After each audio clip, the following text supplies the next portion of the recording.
Hello guys, welcome back to a new video. দেখতে দেখতে আজকে এটা মনে হয় 19 নম্বর ব্লগ হলো। তো ধীরে ধীরে এগিয়ে চলেছি এবং তোমাদেরকে আমি একটাই প্রশ্ন করতে চাই যে এতদিন ধরে যে ব্লগগুলো তোমরা দেখে এলে তোমাদের লাইফে সেগুলো কোনো ভ্যালু ক্রিয়েট করেছে কিনা, বা আমি এমনিই ব্লগ বানিয়ে দিয়েছি না, তোমাদের জীবনে সেটা কোনো ভ্যালু অ্যাড করেছে সেটা কিন্তু কমেন্ট করে কিন্তু জানিও। আমি চেষ্টা করেছি সবসময় যে ব্লগগুলো বানাবো সেগুলো যেন ভ্যালু ক্রিয়েট করে, কারণ আমি একটা জিনিসই শিখেছি যে যাই হোক কিছু একটা বানিয়ে দিয়ে ইউটিউবে ছেড়ে দিলেই হয় না।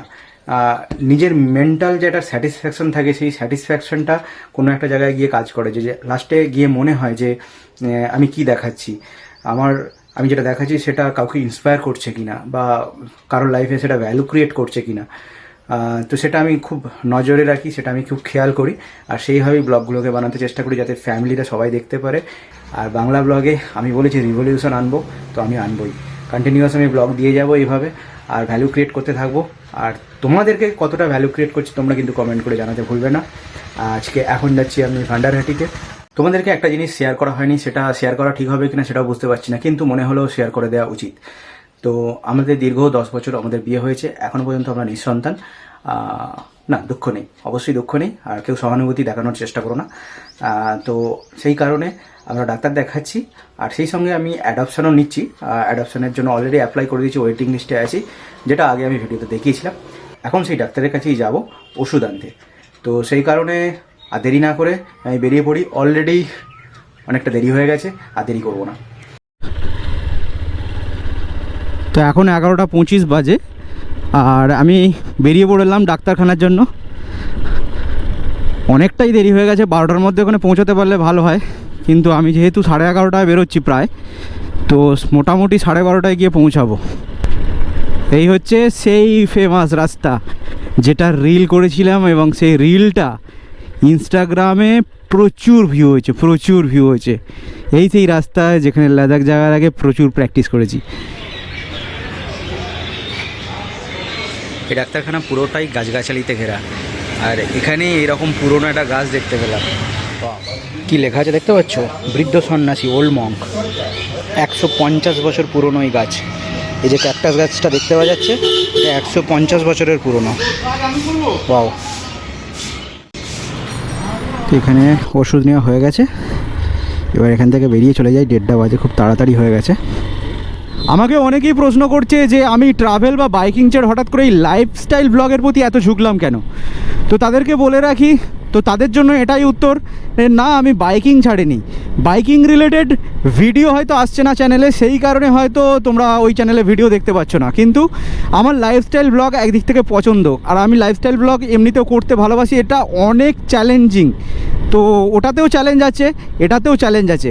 তো চ্যালেঞ্জটাকে অ্যাকসেপ্ট করছি। যে কোনো একটা জায়গায় যদি আমি সাকসেস পেয়ে যাই, সেখান থেকেই আমার জার্নি শুরু হবে। তো সেই কারণে আমি লাইফস্টাইল ব্লগও শুরু করেছি, আর এই চ্যানেলটা আমি গ্রো করার বিশাল চেষ্টা করছি, বিশাল পরিশ্রম করছি, রেগুলার ব্লগ দেওয়ার চেষ্টা করছি, এবং সেগুলো ভ্যালু দেওয়ার চেষ্টা করছি ব্লগিংয়ের মাধ্যমে তোমাদেরকে। আর আফটার কামব্যাক ফ্রেশ হয়ে নিয়েছি। বাইরে ভীষণ গরম ছিল। যে কথাটা আস্তে আস্তে মাথায় ঘুরে বেড়াচ্ছিল সেটা হচ্ছে, ট্রাভেল ব্লগার হিসেবে সবাই এত ফেমাস হয় না কেন? এক্সপ্লোরার শিবাজি বা ট্রাভেল উইথ কৌশিক এত ফেমাস কেন? তো এর একটাই উত্তর, এক্সপ্লোরার শিবাজি অথবা ট্রাভেল উইথ কৌশিক বা আরও যে সমস্ত ফেমাস ব্লগাররা আছে, এই সমস্ত ব্লগাররা কোনো একটা জায়গা থেকে অ্যাপ্রিসিয়েশন পেয়েছে, আর অ্যাপ্রিসিয়েশন পাওয়ার পর থেকেই এরা কিন্তু ফেমাস হয়েছে। তার আগে কিন্তু এরা ফেমাস হয়নি, অর্থাৎ অন্য কেউ তার প্রশংসা করেছে বলে মানুষ তাদেরকে ফলো করে গেছে। তো বাঙালিকে ফেমাস হতে গেলে বাইরে থেকে বা অন্য কোনো একটা জায়গা থেকে তাকে অ্যাপ্রিসিয়েশন পেতে হয় বা ফেমাস হতে হয়, তারপরে সে নিজের জায়গায় এসে ফেমাস হয়।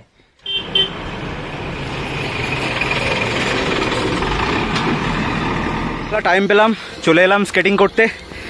তো স্কেটিং করছি। তো এখন যেটা সমস্যা হচ্ছে, দুটো পা খুব জোড়া জোড়া রাখা উচিত, তো সেটা একটুখানি ফাঁক হয়ে যাচ্ছে। তো সেই প্রবলেমটাকে সলভ করতে হবে। আর টি ব্রেকিং তো প্র্যাকটিস করছিলামই, তো সেটাও অলরেডি হয়ে যাবে আশা করা যায়। আগের দিনের পায়ের চোটটার জন্য একটু ব্রেকিং করতে পায়ে লাগছে, কষ্ট হচ্ছে, মনে হচ্ছে আজ বেশিক্ষণ প্র্যাকটিস করতে পারবো না। তো যতক্ষণ বাড়ি করব, আবার কালকে রবিবার, কালকে আবার সানডেতে চুঁচড়া যেতে হবে প্র্যাকটিসের জন্য। স্কেটিং করে ফিরতে ফিরতে অনেকটা সন্ধ্যা হয়ে গেছে। পায়ে ভীষণভাবে লেগে গেছে, পাটা টুইস্ট হয়ে গেছে, এমনিতেই পায়ে লাগা ছিল, তার উপরে আরেকবার লেগে যাওয়ার জন্য একদম মারাত্মকভাবে পাটা অবস্থা খারাপ হয়ে গেছে, পা ফেলতে পারছি না। কালকে কীভাবে প্র্যাকটিস হবে জানি না। ওফ গড, গেল,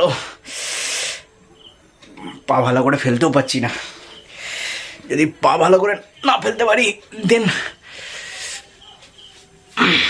বাপরে, যদি পা ভালো করে না ফেলতে পারি কালকে প্র্যাকটিসও তো হবে না। মলম টলম লাগাই, সেকটেক দিই। কালকে যদি পা ভালো থাকে দেন চুঁচড়ায় যাবো, চুঁচড়ায় প্র্যাকটিস করতে যাবো, নাহলে হালকার উপরে প্র্যাকটিস করে ছেড়ে দেবো। আজকের ভিডিওটা আর লেন্দি না করে এখানেই শেষ করছি। দেখা হচ্ছে তোমাদের সঙ্গে পরে আরেকটা নতুন ভিডিওতে, ততদিনের জন্য বাই বাই। চিৎকার কর তো ড্রাইভার।